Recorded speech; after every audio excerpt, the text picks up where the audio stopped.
Unë sot organizoj ditëlindjen e mamit surprizë, kështu që t'ju tregoj hap pas hapi se çfarë do bëj. Një ditë më parë çova mamin tek salloni i ardisit për të lyer dhe për të prerë flokët, kurse make-upin ja bëra vet. Si fillim gënjeva pak mamin, duke i thënë që unë do i prisja në Durrës në një restorant peshku dhe gjatë kësaj kohe shkova në një dyqan lulesh për t'i bërë këtë tufën me lule. Shqetësimi im i vetëm dhe ndoshta më i madh i asaj dite ishte fakti që binte shi dhe ne kishim menduar gjithë organizimin jashtë. Sa po arrita tek Villa Escape në Durrës, pash që Kles Event dhe cateringu erës kishin bërritur.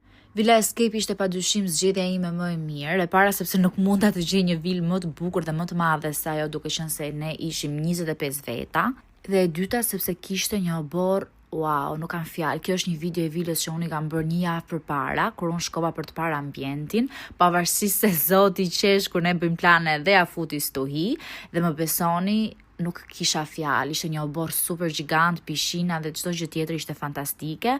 Duke qenë se plani A ishte që i gjithë ditëlindja të organizoj outdoor, pra jo brenda.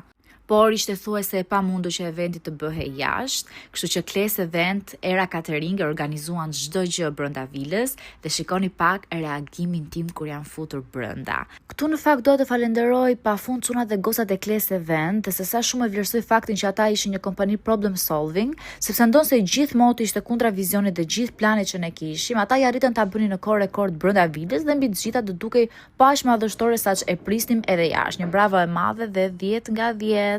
Ja dhe Crystal degustuesja e ushqimit në krye të detyrës. Nuk është hera e parë në fakt që unë provoj cateringun e erës dhe sigurisht që tek ditëlindja e mamit nuk ishte se si të zgjidhja një catering tjetër. I gjithë vizioni im për ditëlindjen e mamit ishte që ajo të kishte vibe-in e një mini party të vogël, kështu që era understood the assignment dhe solli finger food dhe ky është këndimi i preferuar me shumë fluta dhe me lëngje flutash. Sepse si gjithmonë era përveç se sjell gjëra të shijshme, sigurohet që të jenë dhe të shëndetshme. Duket si i kuq, por në fakt dekori ishte portokalli velvet dhe Kles Event më tha që kjo ishte një nga ngjyrat më trendy të momentit dhe mund të them që kur më parë nuk e kisha dashuruar kaq shumë ngjyrën portokalli. A jeni gati për reagimin e mamit tim? Shikoni pak, ajo po qa. Nuk e priste fare, domethënë kishte filluar të dyshonte, por nuk e priste fare që këto do ishin njerëzit e saj më dashur duke duar trokitur për ditëlindjen. Okej, falenderimet i bëra, kështu që hapim zyrtarisht festën.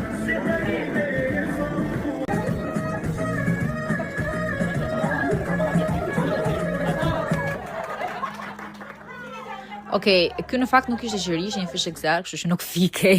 Mami me lule dhe me dhurata, thoni Marcella? Kjo ishte super pamja nga balkoni i vilës dhe duke qenë se ata të gjithë pinë, unë u sigurova unë. Në fakt Villa Escape u siguruar